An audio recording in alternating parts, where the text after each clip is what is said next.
Telegiornale di Venezia, continua il nostro telegiornale, la nostra diretta sull'emergenza coronavirus, ma non solo. E allora facciamo l'ultimo collegamento con il nostro Filippo Fois da Marghera per il riepilogo della giornata odierna, in particolare su Venezia, dandoci poi appuntamento domani. Comunque Filippo, allora si chiude questa giornata. Sì, buonasera, come vedete sì, è stata una giornata molto intensa come tutte quelle che ci sono state questa settimana e presumibilmente si continuerà anche domani. C'era molta attesa in tutto il Veneto e non solo sull'eventuale proroga dei provvedimenti che erano stati adottati per contenere il contagio da coronavirus domenica scorsa. Ebbene, questi provvedimenti sono stati sostanzialmente riconfermati. Ecco, il dato certo è quello che riguarda le scuole che rimangono chiuse. Si parla di sospensione però perché non si terranno le lezioni, gli studenti non andranno in aula, però tutto il personale amministrativo comunque tornerà a frequentare i plessi scolastici. Ci sono poi altri, e questi sono ancora tutti da chiarire, altre questioni che riguardano invece le aperture dei musei, delle chiese, dei teatri, dei cinema. Da questo punto di vista il discorso rimane ancora aperto e continuano le consultazioni tra Roma, Venezia e Milano. Abbiamo imparato una nuova parola oggi, drop, è stata introdotta dal governo. Si tratta semplicemente di quella che dovrebbe essere la distanza di sicurezza tra due persone per non provocare il contagio. Bene, questo termine è stato utilizzato perché, come sapete, pur essendo chiusi quasi tutti i luoghi pubblici, rimangono aperti i ristoranti e i bar. Da questo punto di vista era stato fatto notare come si trattasse di una contraddizione il fatto che bar e ristoranti rimanessero aperti mentre si chiudono i musei e i cinema. Ebbene, da parte del governo è stato detto che bar e ristoranti possono continuare a rimanere aperti a patto che si rispetti questa distanza di sicurezza tra clienti. Naturalmente si tratta di un provvedimento un po' difficile da mettere in pratica, per il quale si stanno attendendo delle ulteriori istruzioni da parte del governo, che poi in realtà il governo parla per quelli che sono stati i provvedimenti suggeriti dalla comunità scientifica che sta seguendo da vicino il caso coronavirus.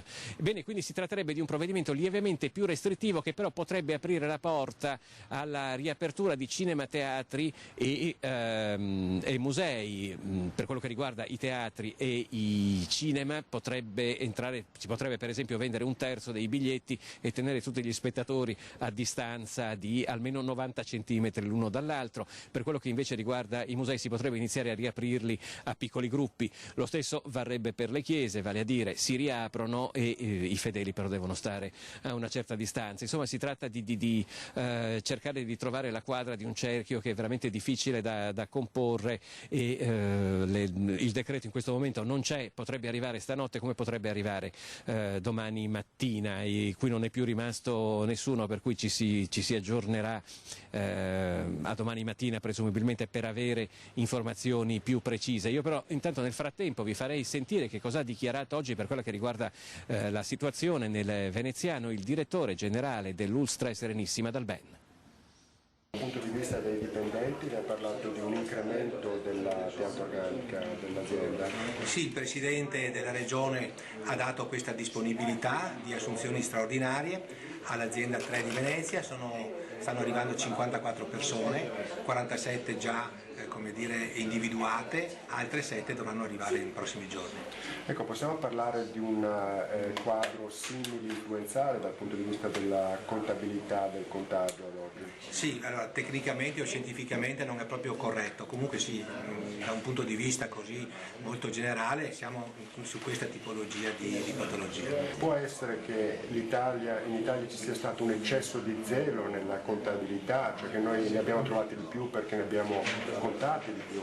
Beh, noi ci siamo mossi sulla base dei protocolli che il Ministero ha predisposto, quindi di fronte al caso positivo poi sono state fatte le indagini epidemiologiche conseguenti e via via si sono trovati gli altri casi positivi. Voglio dire, abbiamo applicato un protocollo ministeriale regionale che ha portato a questo tipo di risultato. Possiamo fare un focus sull'utilizzo delle mascherine o meno? Sì, allora le mascherine vanno utilizzate dalle persone che hanno una sintomatologia di carattere respiratorio, e il loro significato è quello di proteggere appunto gli altri, quelli che stanno bene, da queste persone. Poi ci sono le mascherine ad uso degli operatori sanitari che servono invece per il loro lavoro. È un virus contagioso, la preoccupazione che abbiamo è nei confronti della popolazione anziana fragile in primis, perché è la popolazione che dobbiamo assolutamente proteggere. Ecco perché anche tutta questa attenzione ai casi positivi, ai contatti che questi hanno avuto. L'obiettivo è quello di proteggere la popolazione anziana fragile. Poi c'è il tema delle rianimazioni nei casi, come dire, più importanti, ma finora il nostro sistema sanitario regge anche a questo. Ecco, c'è anche una tenda all'ospedale All'Angelo. Sì, abbiamo installato su indicazione del Presidente della Regione delle tende su ogni ospedale. Sono tende che nascono e che sono state installate per prepararci ad un'eventuale, come dire, ulteriore diffusione del virus. Le stiamo usando, soprattutto all'Angelo in particolare, per un pre-triage, cioè per dividere quelle persone che arrivano all'ospedale con una sintomatologia respiratoria dalle altre, in maniera da instradarle in percorsi isolati, protetti rispetto ad altri casi.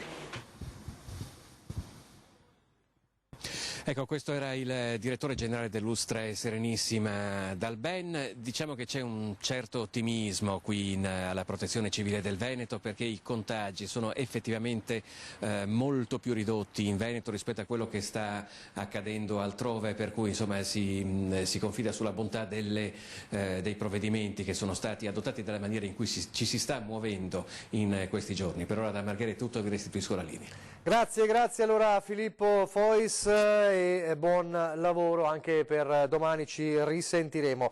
Allora, il fronte sanitario e poi c'è il fronte del turismo, il turismo che soffre enormemente. Come sapete anche la Fiera Internazionale del Turismo a Berlino è stata cancellata la prossima settimana, era un'occasione importante per riportare luce anche al Veneto. Questo pomeriggio abbiamo sentito al telefono l'assessore regionale al turismo Federico Caner, che così ci ha fatto un po' il punto della situazione su un settore che sta soffrendo enormemente. Sentiamolo.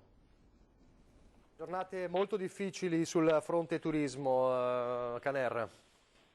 Beh, sì, non posso negare che la situazione è un po' difficile, nel senso che abbiamo disdette ovunque, sia nelle città d'arte che in montagna per esempio, oppure anche le prenotazioni per il lago di Garda e l'estivo oltre che il termale, quindi la situazione sicuramente ci preoccupa, però è anche vero che ho visto uno spirito molto positivo e combattivo da parte delle associazioni di categoria, degli albergatori, di coloro che lavorano nel mondo del turismo, e siamo già pronti anche a partire con una campagna informativa massiccia che spieghi anche qual è la situazione, perché guardi, a me sono arrivati dei video internazionali che non rispecchiano la realtà, cioè fanno vedere delle città militarizzate, supermercati con i scaffali vuoti, militari in città con la mascherina, cioè cose non realistiche in realtà, cioè chi viene qui e viaggia per Venezia o per Verona o nelle nostre montagne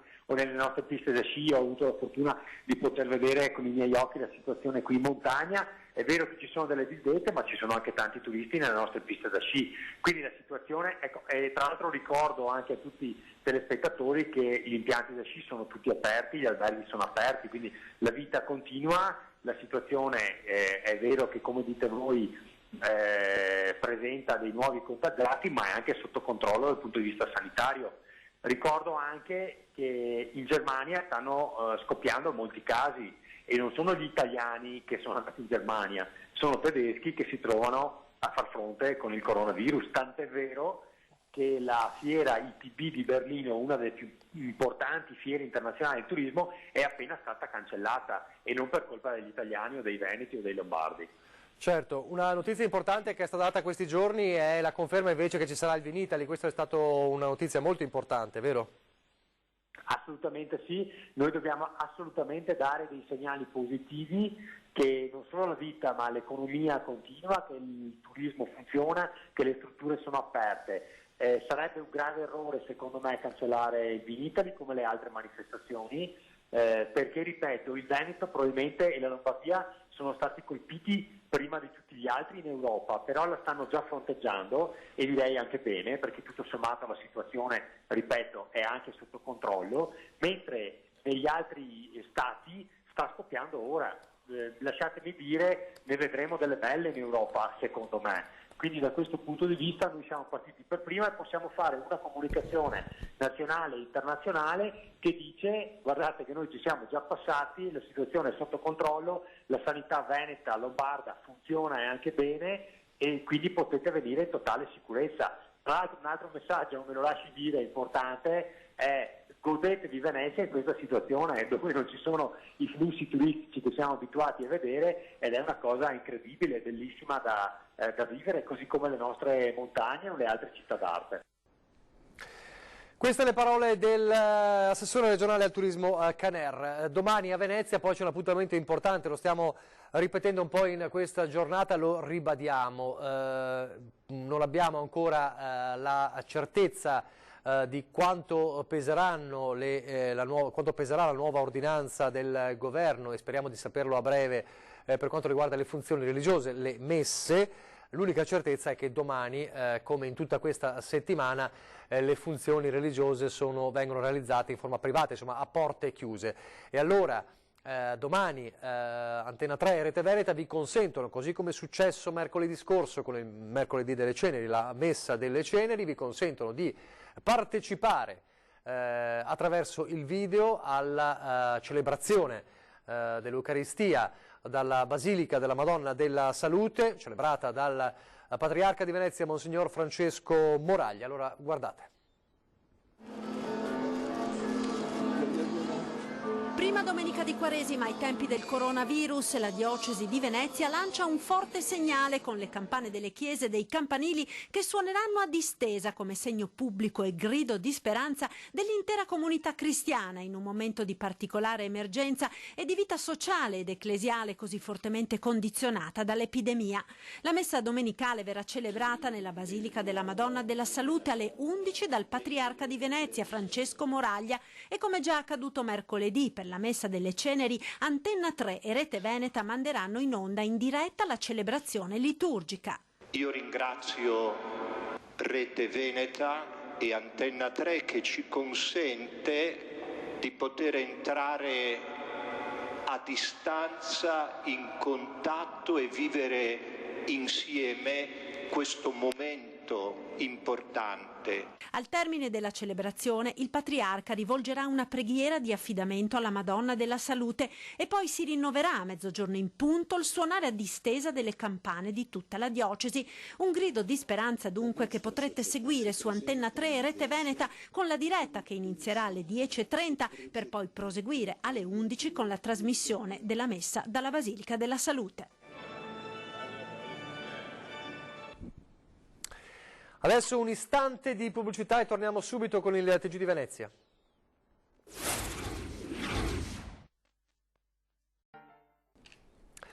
Rientriamo in diretta con il telegiornale di Venezia e non c'è solo ovviamente il coronavirus, ma c'è ancora, Venezia lo sa bene, il ricordo pesantissimo dell'acqua granda in laguna e nelle isole. E allora una trentina di famiglie residenti a Pellestrina, dopo l'acqua alta eccezionale, sta attivando un'azione legale collettiva contro il mancato funzionamento delle pompe idrovore dopo il primo allarme del 12 di novembre.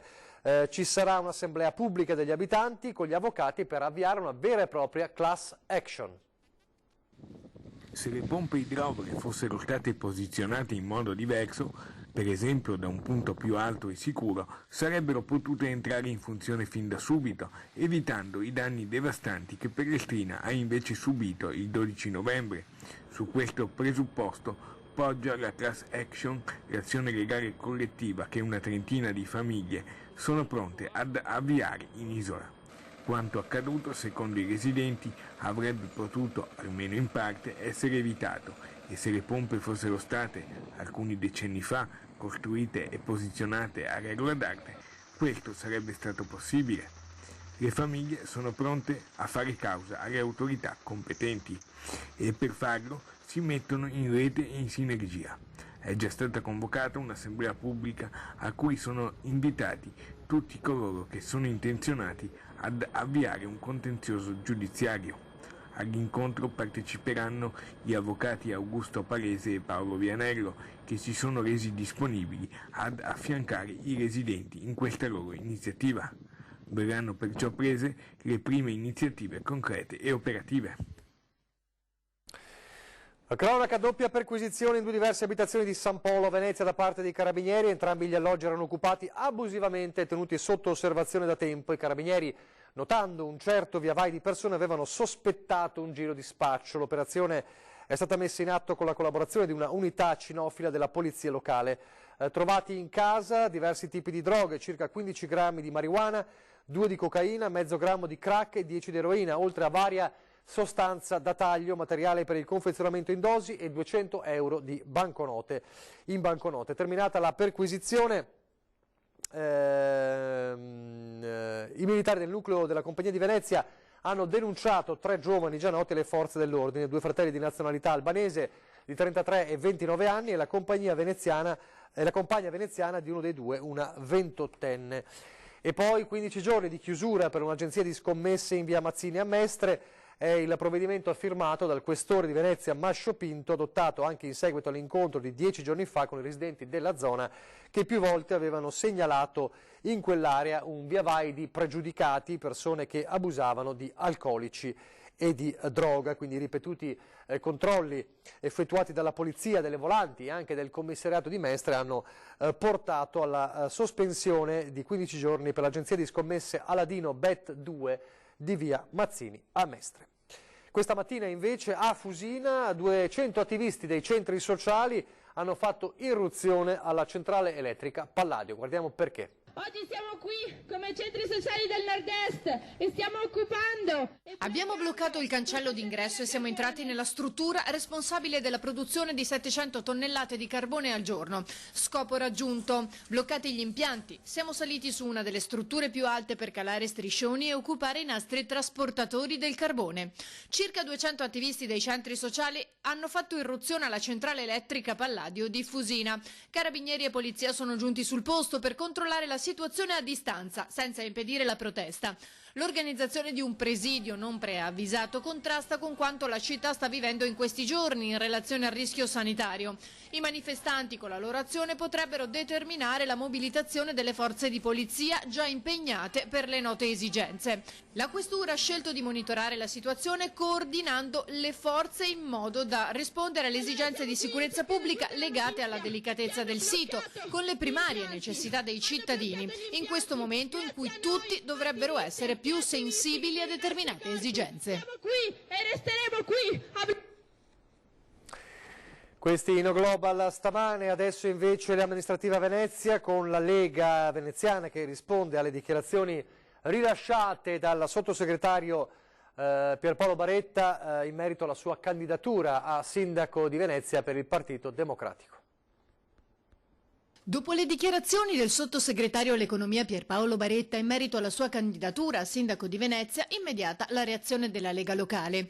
Tra i temi toccati dal candidato del centro-sinistra è infatti quello spinoso delle grandi navi, che Baretta ha promesso di bloccare dalla laguna se sarà eletto. Il suo ruolo al governo sarebbe quello di, da veneziano qual è lui, di sollecitare una decisione, di mettersi intorno a un tavolo e decidere, ma bisogna ricordargli che il ministro dei trasporti è del suo stesso partito e quindi dovrebbe fare autocritica prima di tutto, prima di guardare gli altri. Non solo, Tomaello commenta anche una dichiarazione di Baretta che avrebbe fatto infuriare molti veneziani, ovvero il rilancio di Mestre tra le priorità in caso di vittoria. Un'uscita assolutamente fuori luogo, Venezia e Mestre sono 2 realtà diverse e bisogna tutelarle e ho sempre detto io a Mestre va data un'identità, ma assolutamente non si può dimenticare Venezia, ma lo dico soprattutto a lui che è residente a Roma da quello che so e quindi è meglio che torni un po' dalle nostre zone e capisca i problemi sia di Venezia che di Mestre.